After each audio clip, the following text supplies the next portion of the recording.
आपको खुशामदीद। आज हम एक मकबूल वीडियो में बताए गए रमज़ान के एक ख़ास अमल का तज्ज़िया कर रहे हैं। तो आइए ज़रा गहराई में जाके देखते हैं कि ये अमल आखिर है क्या और इसके क्या फ़ायदे बताए गए हैं। तो अक्सर ये सवाल जहन में आता है, ख़ास तौर पर रमज़ान के महीने में, कि क्या बरकत और बेहतरी की तलाश है।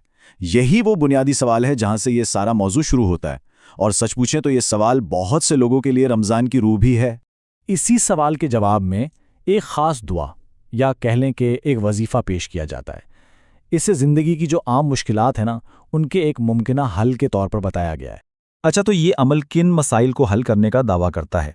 यहाँ कुछ खास तशवीशात का जिक्र किया गया है, जैसे कि तंगदस्ती, बेचैनी, बीमारी और रिस्क में कमी। ये वो आम परेशानियां हैं जिनका हल इस अमल को माना गया है। तो मसले से अब हल की तरफ आते। कहा यह गया है कि एक मखसूस दुआ है जो इन तमाम मुश्किलात का जवाब दे सकती है।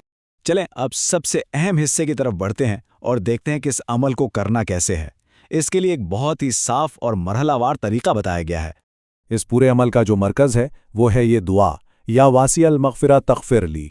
जो मवाद हमें मिला, इसके मुताबिक यही वो ख़ास अल्फाज हैं जिनको पढ़ना है।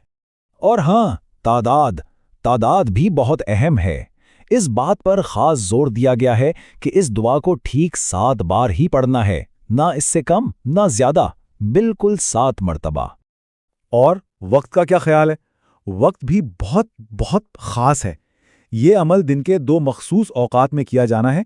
एक तो इफ्तार के वक्त, पहला निवाला खाने से ठीक पहले, और फिर सहरी के वक्त, बिल्कुल इसी तरह पहला निवाला खाने से पहले। ठीक है, तो अगर कोई इस तरीके पर अमल करता है तो क्या नतीजों की उम्मीद रख सकता है? आइए ज़रा इन फ़वाइद पर नज़र डालते हैं जिनका वादा किया गया है, और ये फ़ायदे काफ़ी वसी हैं। यहाँ एक बहुत ही दिलचस्प नुक्ता बताया गया है।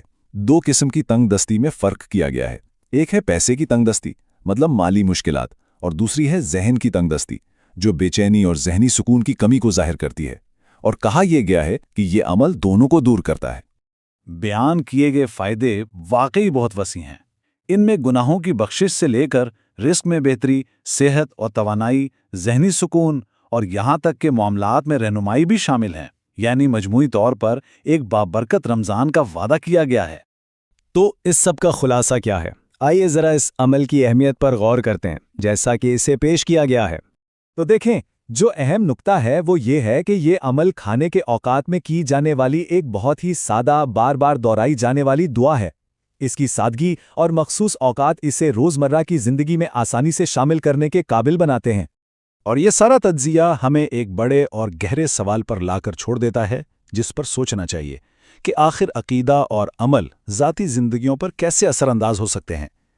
ये एक ऐसा सवाल है जो इस ख़ास अमल से बहुत आगे जाकर रूहानियत और इंसानी तजुर्बे के वसी दायरे पर मुहित है।